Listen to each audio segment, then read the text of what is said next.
Chapter 14. From early youth I have been visited by visions of the night, one of which I will proceed to describe as best I can. My descriptive powers may be too short, my ability to explain by words too limited to communicate to your understanding graphically what I have seen night after night. It is the most attractive vision that has disturbed my dreams from birth till now. The house in which this panorama seemed to dwell is as wide as thought, as long as all the ages of the past. Its seats and numbers were as the sands of the sea. Its roads were paved to the uttermost parts of the earth, all centering to one place. It seemed to be only a silent spectator. I saw legions of the finest carriages, coaches, cabs, bicycles, horsemen, footmen, and rolling chairs with their waiters. And all those vehicles or methods of travel were loaded to fullness with men of all ages of the remembered and great forgotten past. With glistening knives of all forms, tweezers, tenaculums, blowpipes, and microscopes of the greatest known powers, they all alighted from their different modes of travel. They rested, feasted, and slept through the refreshing hours of the night, awoke early the following morning, ate their breakfasts, took their morning exercise, and at the sound of the bugle they all assembled together. The chairman, a very dignified, elderly gentleman, arose and stated the object of the meeting. We have tried to formulate a scientific method that should live with coming ages, by which we could successfully antagonize the diseases of the earth which prey upon and destroy too great a % of the human race prematurely. And I have to say, from a conclusion, based upon sworn statements of all ages, of all medical schools, that their foundation is wholly unscientific and unsatisfactory from the conclusions based upon the results as found in all engagements between disease and health. All victories belong to that champion who has no knowledge of defeat, whose name is Czar of Death. We have brought into requisition brigades, divisions, and nations, and met the enemy in open fields, only to lose our flags and mourn over the loss of our beloved dead. A new idea came over the congregated legions that the victory's loss should be attributed to the abortive uses of drugs as prescribed and used by all schools. A resolve passed over the whole congregation that we meet the enemy with the knives of standard surgery. The battle raged, and the wailing over the dead increased. Lamentations seemed to prevail and hearts sunk. An armistice was called. Another general arose with the appearance of greatness, armed himself to the fullness of all he could desire with instruments made for the purpose, and said, "I believe I can meet and conquer disease." And the chairman rapped his gavel aloud and said, "We must have truth, and demand that truth itself must have facts for its voucher, or it can have no place in the finale of the reports of this assembly, who have the tactics of all generals of renown. We are sore and tired of the words war, defeat, surrender, and lamentations. The record to this date has found no victory to chronicle for drugs, and a very limited supply for surgery, and much that was done more for the ruminations than vindication of known truths. If this body of thinkers wishes to be kind and liberal to all, with but little hope of abating the relentless hand of disease, the chair will say, 'Proceed, doctor, and give us the facts you now think you possess.' Remember, no more experimenting at the probable cost of life will be received by this committee of the world. They say in the rules adopted to govern this meeting that all theories must and shall be proven to be true or false by the propounder being forced to submit to and be treated by the tenets of his system, which he has and claims to be truth, before he can be placed on the special roll of this council. And I give you all notice that this council never will adjourn until a system of cures be adopted that stand based on the law that is without beginning and eternally the same.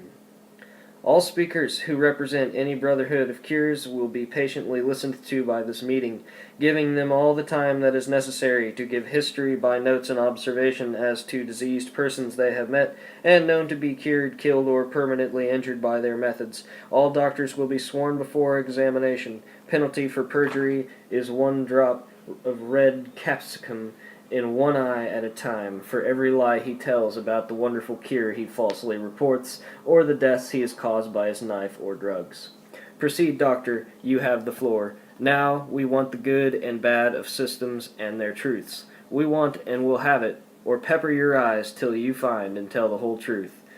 Tell how your remedies affected the body, bones, teeth, and minds, or we will pepper your eyes to stimulate your brain.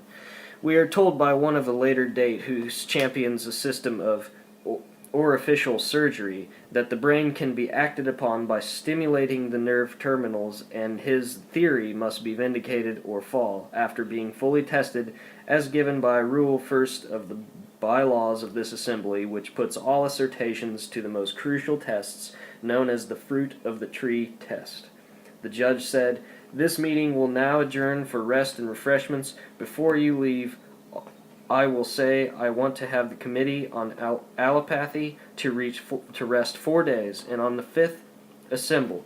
Each man must arm himself with a fine mental sieve that nothing can penetrate but known facts. I am sworn by the people who sent me to this council of inquiry to bring, on my return, truths and not assertions, and know by careful analysis that the truth, as rendered to them on our return, be chemically pure, and in exact conformity to the known laws of nature, which can only come from the mind of the infinite. Nothing less will be received. On our report depends the length of our days, for we are dealing with a jealous and enraged people. We must be able to report to them in such manner that there will be no doubt left in their minds as to the methods of relief.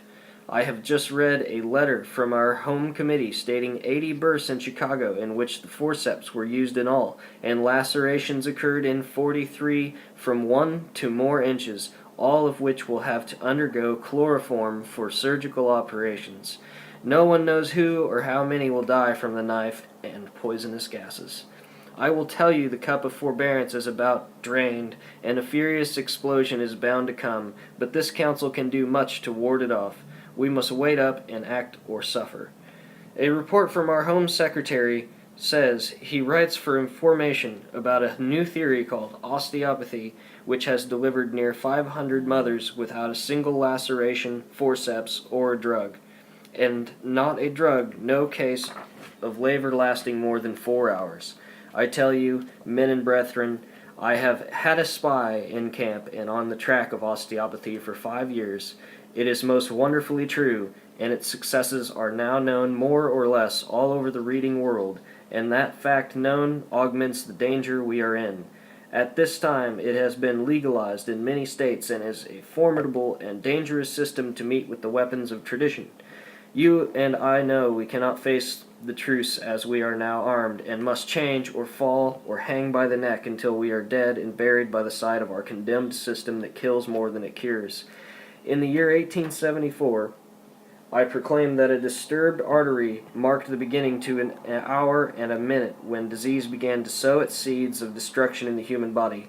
That is no case could it be done without a broken or suspended current of arterial blood, which by nature was intended to supply and nourish all nerves, ligaments, muscles, skin, bones, and the artery itself. He who wished to successfully solve the problem of disease or deformities of any kinds, in all cases without exception, would find one or more obstruction in some artery, or some of its branches. At an early day, this philosophy solved to me the problem of malignant growths and their removal by reproduction of the normal flow of the arterial fluids, which, when done, transfers the blood to the venous circulation for return and renewal after the process of renovation is completed by the lungs, excretories, and porous system.